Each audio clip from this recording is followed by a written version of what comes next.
Hello, gentle listeners, and not so gentle listeners alike. Welcome back to another fine installment of the JoyPad podcast, which I have said for the first time in my life without getting my tongue twisted whatsoever. With me tonight are my two fabulous co-hosts, Megan and Mike Pinto. We have a fantastic topic for you, which I will get to in a little bit, but I'm going to start off first by passing it to Mr. Mike Pinto. Sir, what are you enjoying as your beverage this fine evening, and what have you been playing and enjoying in your gaming time? Tonight, I simply have some of Northeast Pennsylvania's finest water. I discussed an alcoholic beverage earlier with you, Tom, and just decided that I don't feel like it.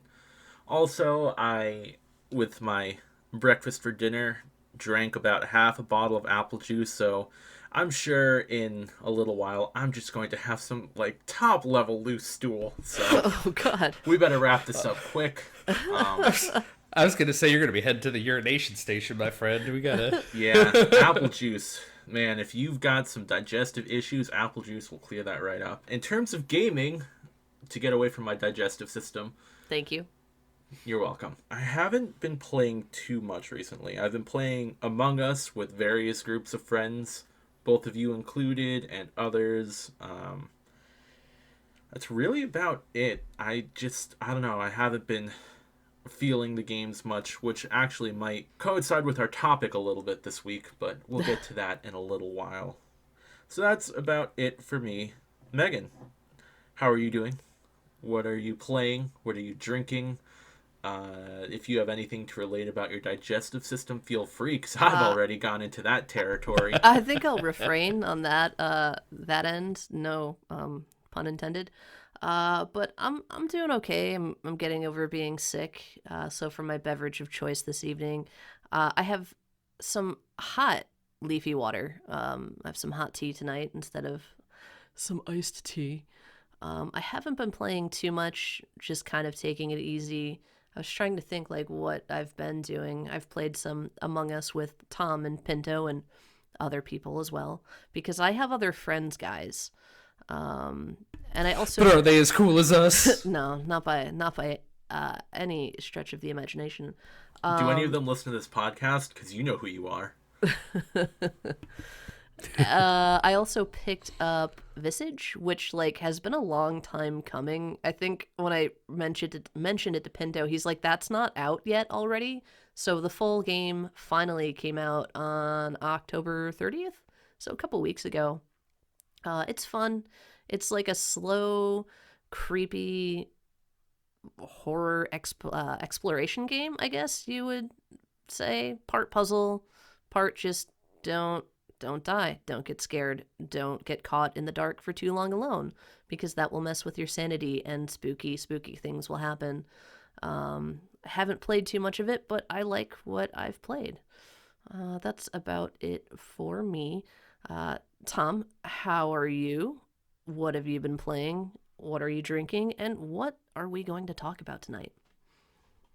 Thank you. Well, if I sound a little bit congested, it's because I just had some surgery on my nasals to correct some issues that I've been having that listeners may have picked up over the past several months. So hopefully this is one of the last times I'll sound a little bit congested. I am currently drinking just some of Northern Texas's crappiest water sent through a filter.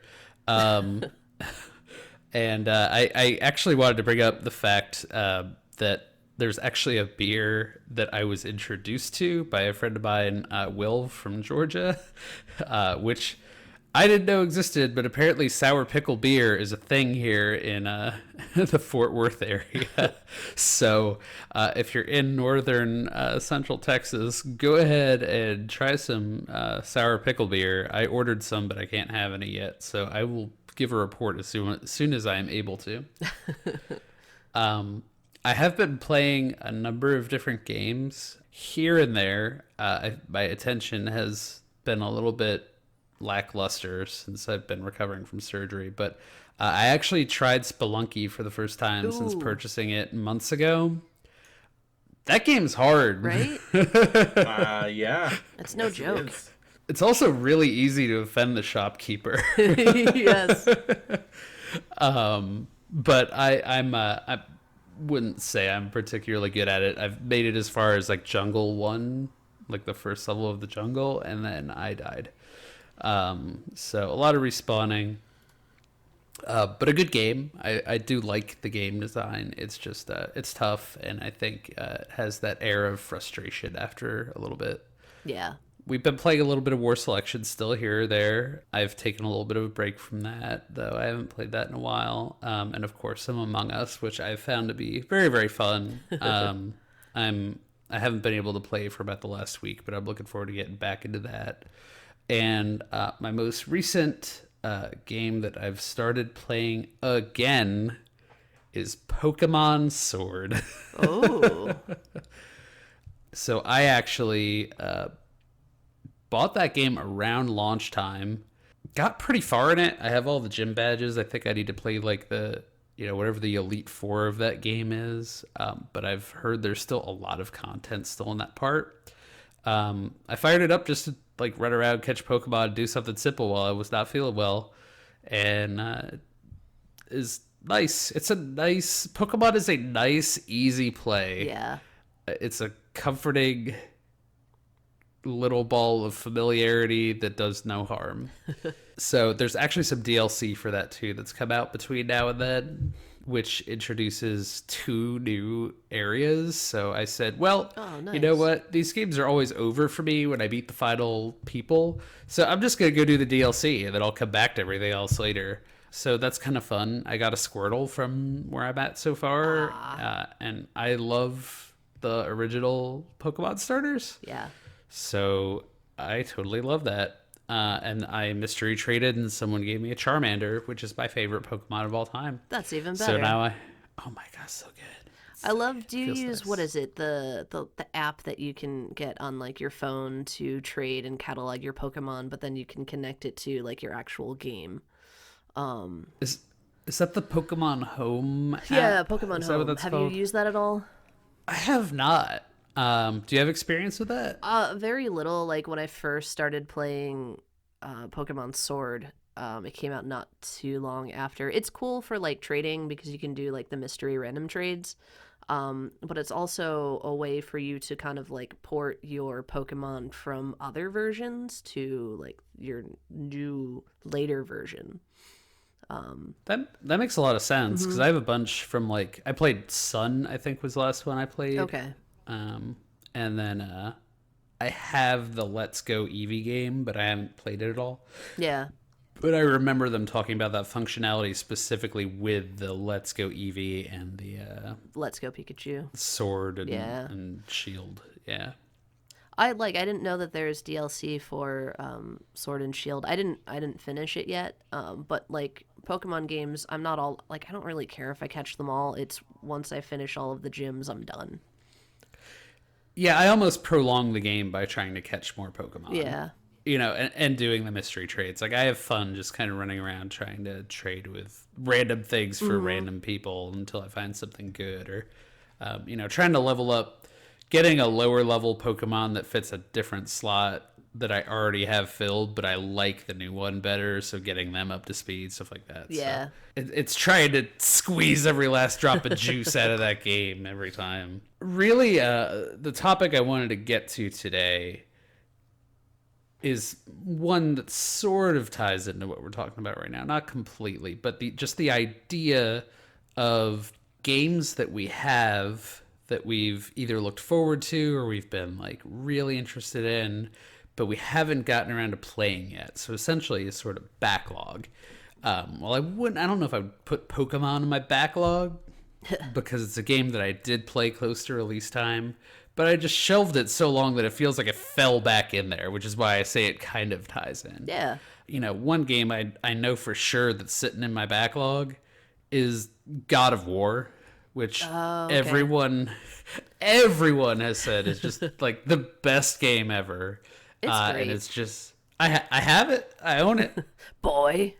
Boy. But it's just sitting in my bookshelf upstairs.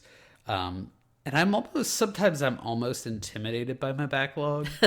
And I'm worried that like some of these games won't hold up to how people say they are. Yeah. And I don't know if it's that I'm disappointed or worried to disappoint them because other people love these games so much. But it's also that I just really kind of like having some of these games on standby so that I never run out of a good game to play. I can Right. always just pick one up whenever I'm actually motivated to do it. I mean, that was almost the kind of thing with The Last of Us for me also.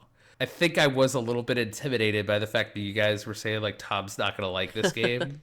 Which I did. I like the game, even though there were parts that I would have rather gone different ways, which is okay. But it was also, I didn't want to lose that game as, like, my active game. Right. What are some of the games that you guys have in your backlog now?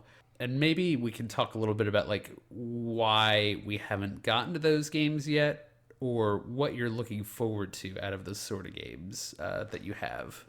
I'm like going through my list of Best Buy purchases and looking at games that I picked up and like maybe played for 20 minutes or like an hour, and then I'm like, let's hold on to this for a little bit. How about a game that you were waiting for like Listen, 12 years to come out or Like longer? 15, I think over Okay. 15 years, yeah. And you're Shenmue just 3. like, whatever.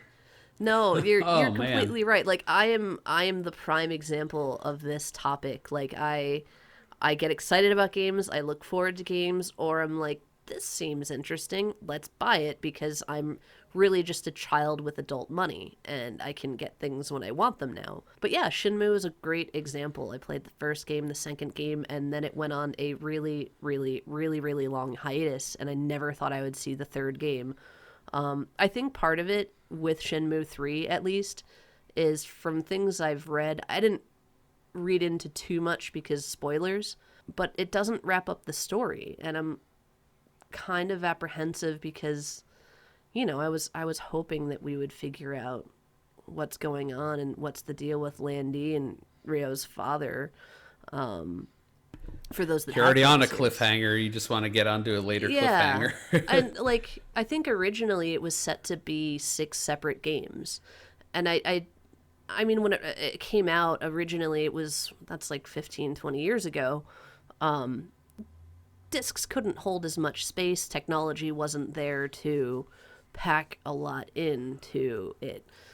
So I could understand why it was set to be so long, but now it's like, you know, it's 2020. I want to finish this game before I'm like in my 60s or 70s. That would be cool. But I think that's part of why I shelved it for so long. I started it and then I got away from it. And also I don't want it to end because I'm afraid we'll never get another game, especially if they don't wrap up the story. So I'm not super familiar with Shenmue. What sort of game is that, and who makes that? My favorite thing from Shenmue is, do you know where I can find some sailors? So it originally At the docks? the game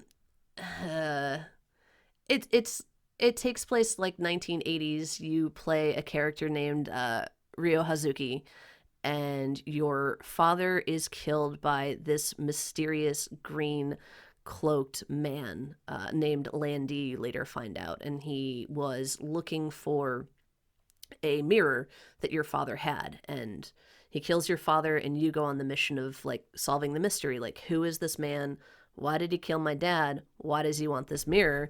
So it's you Who is running your daddy, and what does he do? yeah, so it's you running around 1980s Japan, figuring things out. It's super slow paced. The fight, like the battle system is terrible. It's awful. I hate it so much.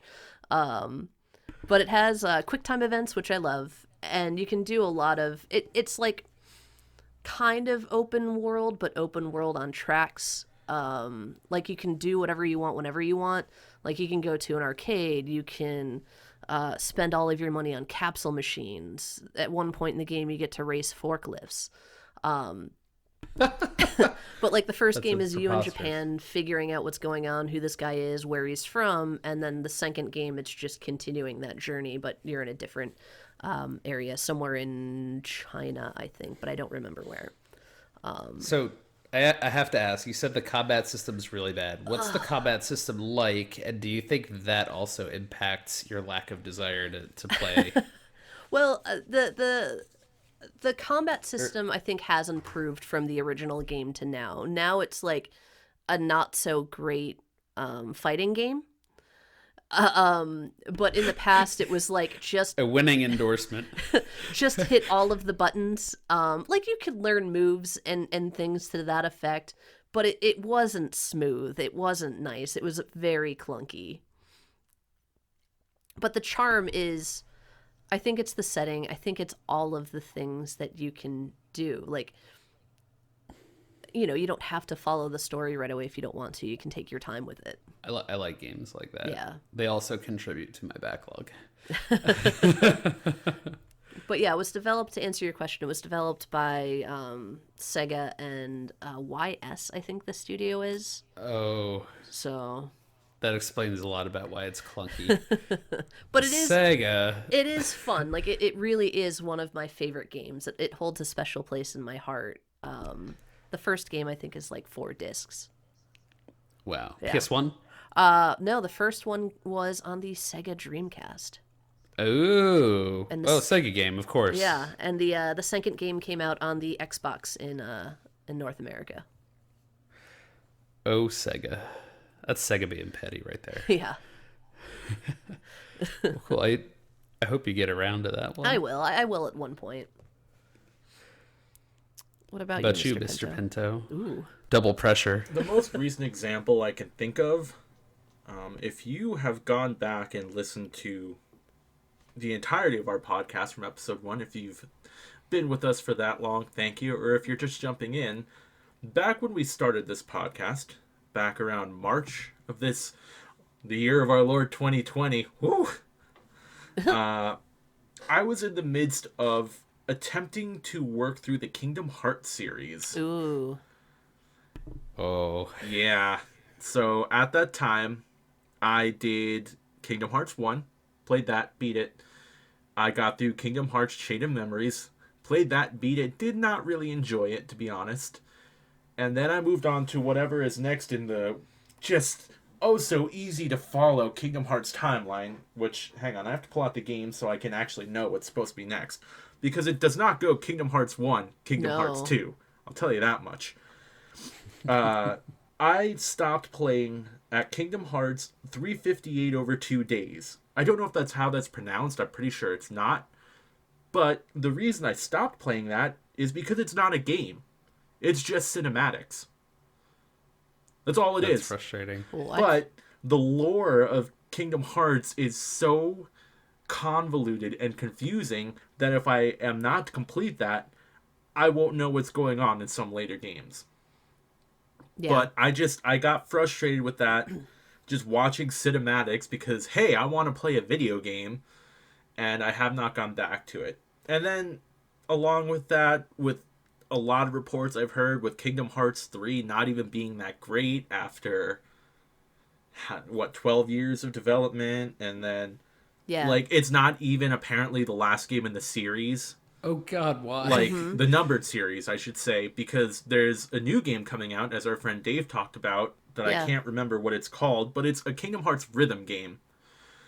But it's probably Kingdom going Hearts, Goofy Groove. But it's probably going to have, like, lore implications, because that's what Square does with Kingdom Yeah. Hearts. Like, all the little offshoot games that are silly still have... They have an impact. Yeah, they still affect the mainline games, so... Christy bought 3, and she's like, I almost need to go back to play 1 and 2, and then all of the other little sub games, like they were referencing things that came from, I think, an app-based game that you could download. Oh, no. Yeah, she's like, to understand the story and follow along with it, like you need to play everything. So, yeah, that's my most recent example of just, like, it's intimidating, almost. Yeah. It's kind of why I haven't seen any of the Marvel Cinematic Universe. Because it's so deep in now that if I were to start back at the beginning, I have so much to go Nah, through. you could do it. And it's the same. It's the same with Assassin's Creed. I'm still on Assassin's Yeah. Creed 2. Oh. Valhalla just came out, which is Yep. like Assassin's Creed probably 80. like 8 or 9, right? Oh, it's beyond that. Yeah. They've got to. They've got to be close to 15. There's if not so 20. much in that. Yeah, it just Yeah. it, World. it becomes intimidating to a point, which Yeah. is part of why I haven't played some of these series that I think I Right. would be interested in. It's daunting sometimes, like looking at it and trying to immerse yourself in that world again. Not to mention like the cost of it.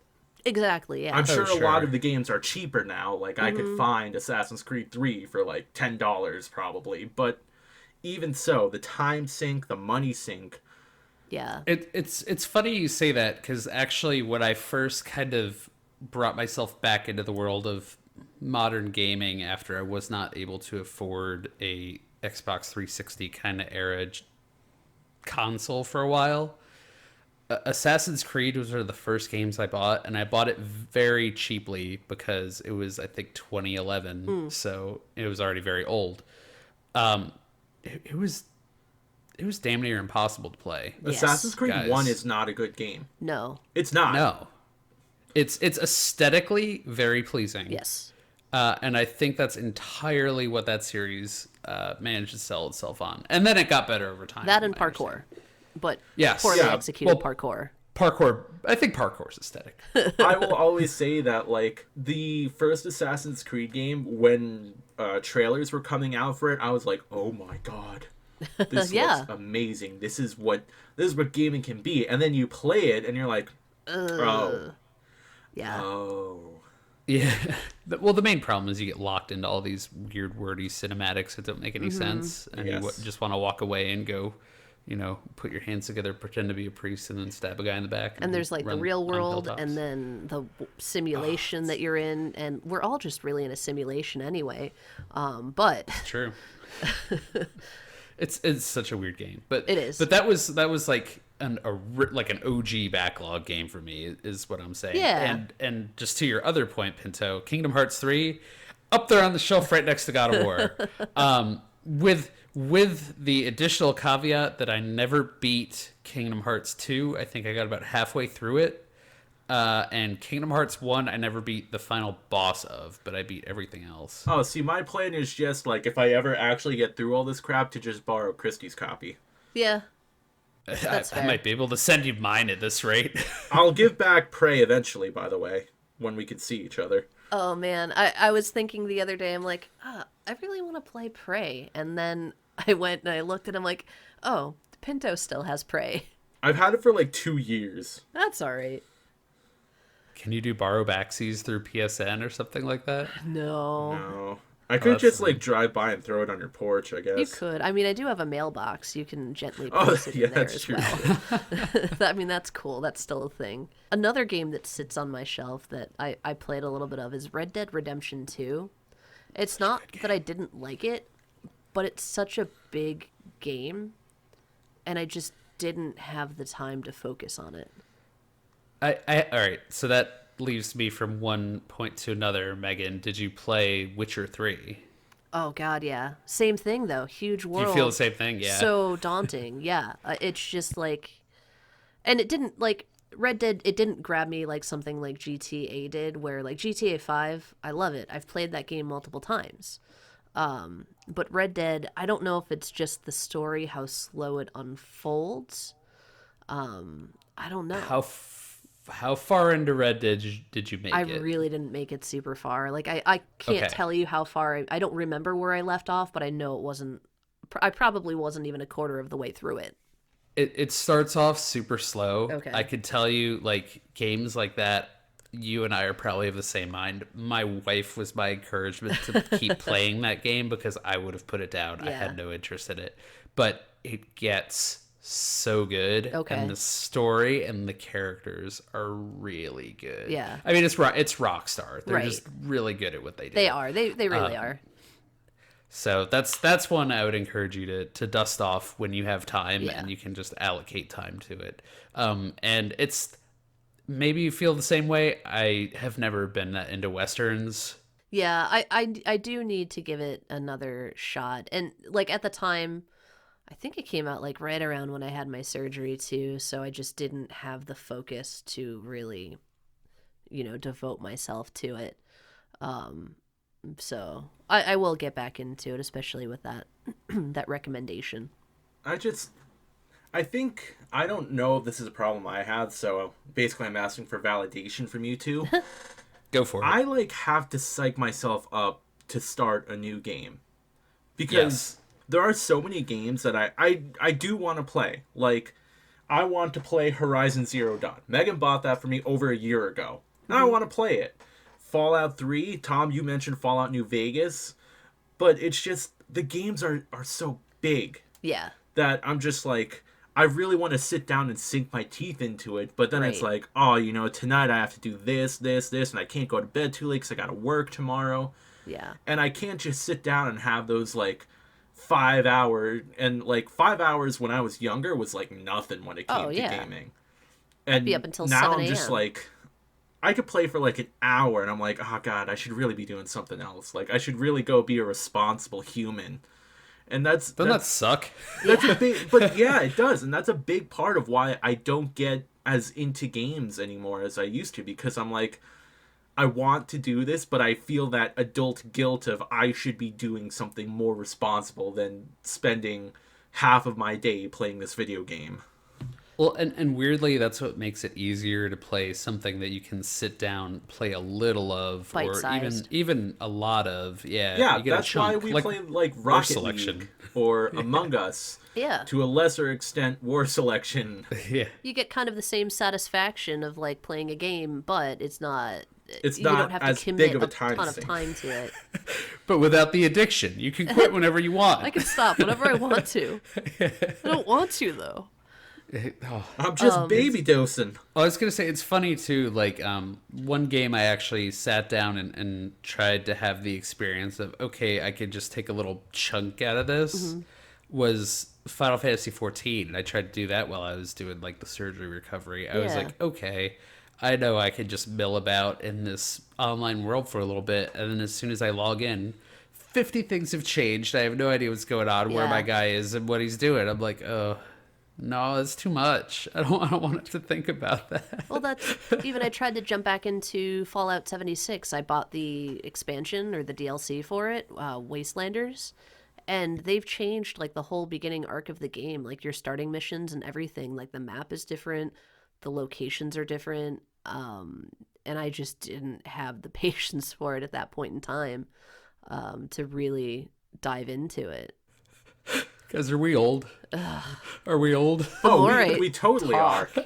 Well, like Tom, I don't know if you experienced this. I know Megan and I do because we both talked about it together. Where we do that thing where we play a game for a while and we're like, oh, I'll come back to this, and you do come back to it, but it's like I a can't month start or from 2 where I or 3 left months off. later, and you're like, I don't know what's going on. I have to start this game over. Yeah. Yeah, you become the Gandalf meme of I have no memory of what happened here. It took Yeah. me, Megan, how many tries did it take me to beat Final Fantasy 15? Was it 3 or 4? Yeah, three or four. It took me, I think, 2 or 3 times to get through it again. And like just recently, I'm like, oh, I kind of want to play that again with all the DLCs this time. Yeah. Like even Death Stranding, I think I was probably 3/4 of the way through it. Something else came out and I got distracted, as I do. And I didn't finish it. And I did like the game, regardless of the opinions of others on this podcast. Me. But, I'm okay with delivering packages and fixing the internet. That's my jam. But, like, to go back to where I left off, I can't do that. Like, I wouldn't know what to do. And then part of me is like, I don't really want to go through everything that I've already gone through. Because it's that is a slow build to get better equipment, to make traveling easier.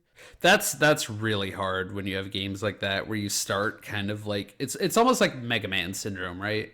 Like cuz Mega Man you start off with just the one gun, and if you try to go after the wrong boss, you're going to have a bad time. Yeah. But once you get through like every boss but the last one, you feel kind of invincible and you can do whatever. But if you have to go back to square one, you're kind of not okay with that. Yeah. Like, there are certain games where I'm like, I would really like to go back and either play it again or actually finish it this time. And I just think about all of the really difficult parts, and I don't want to do it. I don't want to. So I will say that's one benefit that like certain games like I think Red Dead Redemption has a little bit of the Mega Man syndrome with that, because you get better guns over time. You can hold more guns, do more damage, take more hits, all that kind of stuff. Fallout scales very nicely. Yeah. It's kind of like Outer Worlds. Outer Worlds is the same thing. Yeah. You know, you could jump pick back up in. You pick up whatever and you go fight stuff. Yeah. And you kind of know what's going on. It's great. Fallout 76 is different because that's an MMO kind of thing.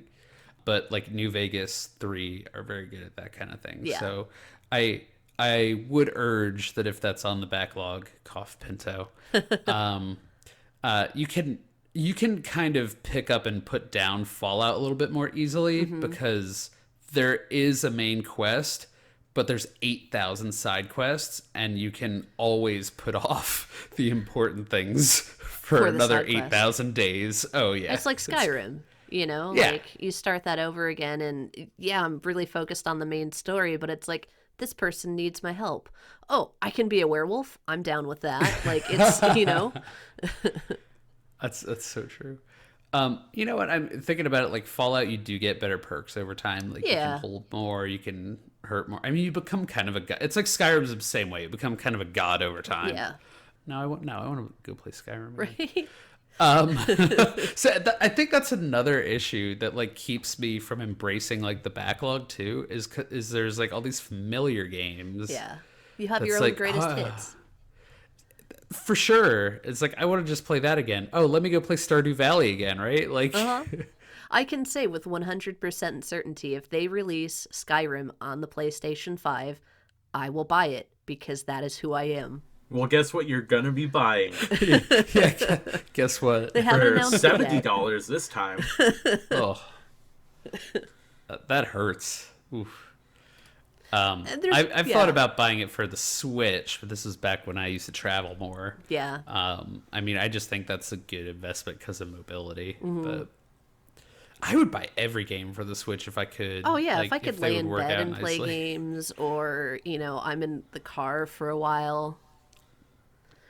It's the best invention ever, because I could do whatever the heck I want with it. But then it also turns into that thing where, like, you're an adult and you're traveling with other people now, and it's not like where you're a kid and you would put like earbuds in and not care about the rest of the world. Like, now you should interact with other people. Yeah, Megan, if we were on a road trip and you were just like, I'm gonna play Skyrim, I'd feel kind of insulted. I won't lie. I don't blame you. Listen, that's a different thing. That's when you're traveling with like friends. True. I frequently have had to do work travel where I go into an airport, I sit on a plane for 3.5 hours, and I sit next to some lady that wants to tell me all about her dog. I like dogs. I don't 3.5 hours care about some lady's dog. Okay, I would much rather be sitting there playing Super Smash Brothers and have some headphones on, and she will not bother me. Maybe share a Joy-Con and, like, you can fight one another. Nope. I once did that with a Game Boy, and some lady I sat with on a flight to Vegas took it and decided to make herself a me in it, and then talked my ear off about how she was a hairstylist and all this other stuff that I didn't want to hear about. No. So, nope, it's my game. I'm sitting on the window seat. I'm turning away from you as much as possible.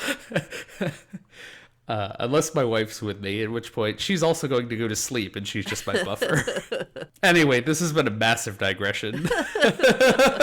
Skyrim. Mobile games for the win on the Switch. I just like a couple other like backlog games I have. Like, I've talked of my love of Front Mission before. Oh yeah. And I think I've mentioned before, even on the podcast, that there's like a Front Mission 4, I think it is, on the PS2 that I've just never beaten. It's another one that's just really, it's a long game. And I think the other thing is I love tactical games like Final Fantasy Tactics, XCOM, stuff like that. But they take so long to play. Yeah. You gotta think about every move, and if you don't think about every move, you hate yourself because everyone dies. there's so much resetting, you know. I'm the kind of person that I can't live with myself if people die, especially in, like, do you ever play Fire Emblem, either of you? No. I mean, it's basically like Final Fantasy Tactics, right? Yeah. But Yeah. everyone is usually locked into like one of 8 classes or something like that. And each class has its own distinct upgraded class, and you get to pick between one of the two. And some of them you can change classes and all this, that. But every character you get has personality and a part in the story. Oh, no. And on the classic Fire Emblems, if they die in battle, they die forever. And you don't want that. No. Not when you hear about, like, the protector of the realm or the queen of whatever, like the little dragon girl. It's like, oh, she died? I feel so bad. Oh, no. Yeah, and then they'll be missing from, like, the finale and all Oh, this no. stuff. It's Okay. like, no, I can't. Tom, we both love Final Fantasy Tactics very much. Do you remember how you had a very, like, limited party capacity? So you could only have, like, 20-ish characters in your entire contingent. So Yes. if you had to kick them out, they would give you, Oh. like, oh, I thought I found someplace I could belong. Oh, And you're like, God. oh, no, now I feel so bad and I don't want to kick you out. It's just like that. That's awful. Roderick, why? You try to kick out a chocobo and it's like, I thought this was my home. And you're like, oh, no. They had that sad Chocobo picture, too, in the message. Oh, it was so bad. Metal Gear Oh. Solid 5, you could find, like, companions throughout the game, and your first companion is that puppy. And I read somewhere that your companions, if they died, that was it. And that dog was never leaving the airship ever. Protected. You are safe. I don't think I ever brought the dog out. I brought Quiet with me everywhere Yeah. as soon as I got Quiet, because snipers. You know, I think I went solo most of the time. Yeah. Because all I did was flip people on their back and then put a parachute on I don't them. want that on my soul. Yeah, as they get, like, rocketed through the air. That's all that game was, and I loved it. Just put a parachute on them and they just go flying. Metal Gear, kidnap random people and learn their language. But yeah, I mean, just, you know, speaking of the Fire Emblem series, I have yet to beat one of the Fire Emblem 3DS games. I think I did beat the first one, but the second one, which I think is Conquest/Fates, I have all 3 of the versions of it as 3 versions. They're great. It's a great game. Yeah. It's really hard. And also I get obsessed with leveling up characters just like I do in Final Fantasy Tactics.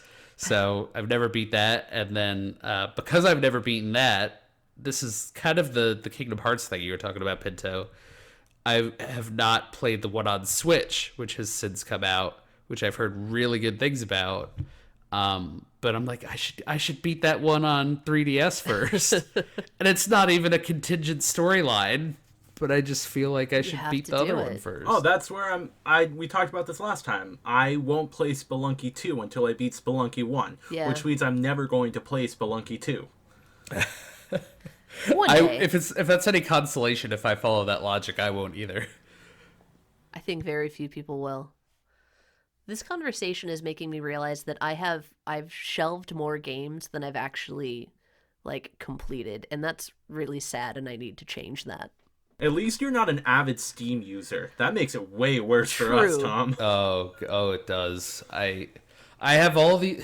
Well, my other problem is I have all these grand strategy games and stuff like that. And if you think it's hard to get a couple rounds of a tactical RPG in, boy, you haven't lived till you've tried to play Hearts of Iron 4 or Europa Universalis. I think I did play Hearts of Iron 4 for like 3 minutes before I saw that there were 20 different currencies, and I went, no. Oh, Jesus. Fleming's good at that game. I mean, he frequently talks about playing that, but I can't. Listen, I have House Flipper. I could go scrub stains off a wall instead, okay? You can furnish bunkers and build a house on the moon. I should I should play more of that. No, I shouldn't. It's really just painting rooms. It really is. It really it's the is. worst. But it's the so worst. satisfying. It is. It's satisfying to a point Yeah. until there's too much of it. But I also went on a kick where I think I played House Flipper for 4 hours straight because it was just so indulgent. Can't stop, won't stop. But you're right, Pinto. I think that's part of the problem too, is like Steam is constantly selling you newer, cooler games that you will never play. Which it just happens to me all the time. I mean, I'm looking through right now at like what's on sale on Steam, and thankfully the number one thing that I see are No Man's Sky and Soul Calibur 6, which are both disappointing games that I already own on a PlayStation 4. You're in the clear. We live in a world of oversaturation at this point. And instant gratification. Like, you can purchase something immediately on the digital store. Yeah, and it makes you feel good. It does. Like, I mean, I admittedly, I like having a backlog. That's why I brought up the topic, because I always like feeling like I have something that I can go to. I never feel like I'm out of games to play. But at the same time, you don't want to play any of them. Consumerism is feeding that backlog. Yep. and yeah, you're right. It just, being so comfortable with the games that I know and love is feeding that too. Because I think most of us are the same, where like if we're playing a game and say, Tom, you and Fleming are like, yo, you want to play War Selection? I'm going to stop what I'm playing so I can be social with my friends.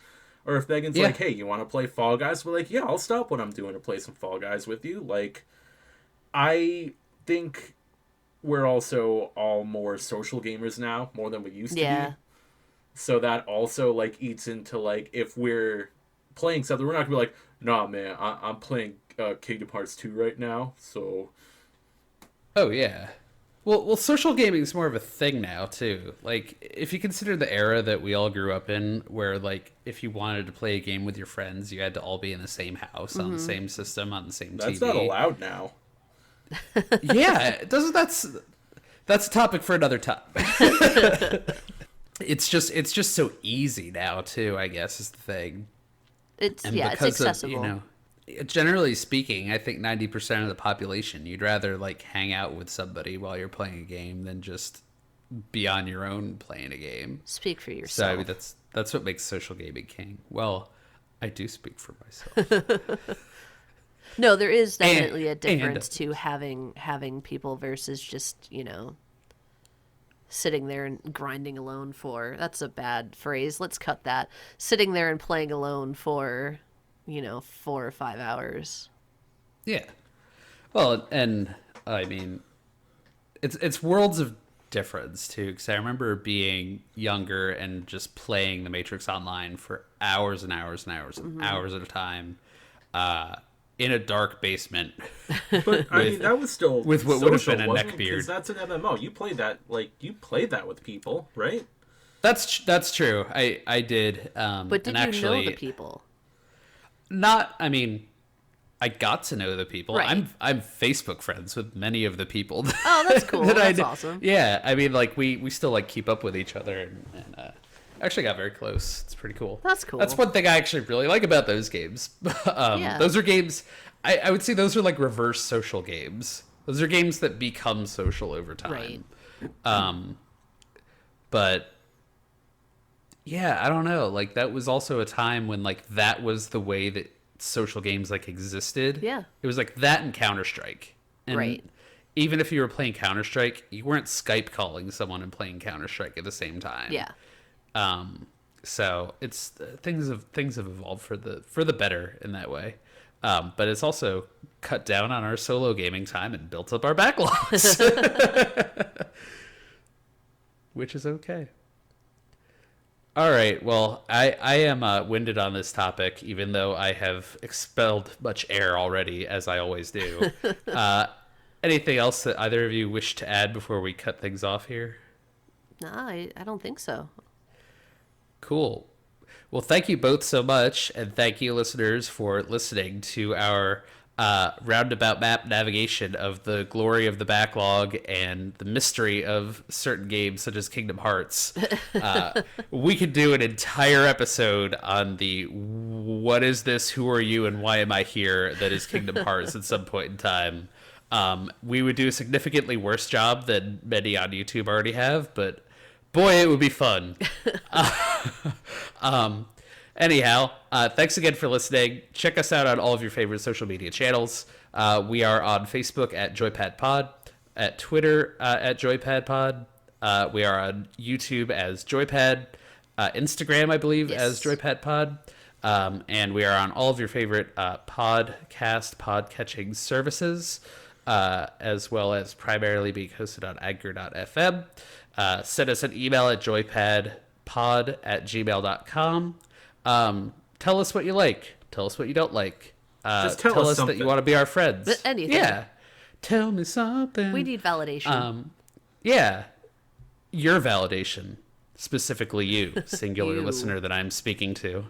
But we're more than happy to hear from you, take your suggestions, and even, maybe hop on a game with us at some point in time. We are always playing War Selection. Always. Thanks again for listening, and we will catch you next time. And until then, my friends, stay joyful. Goodbye. Bye.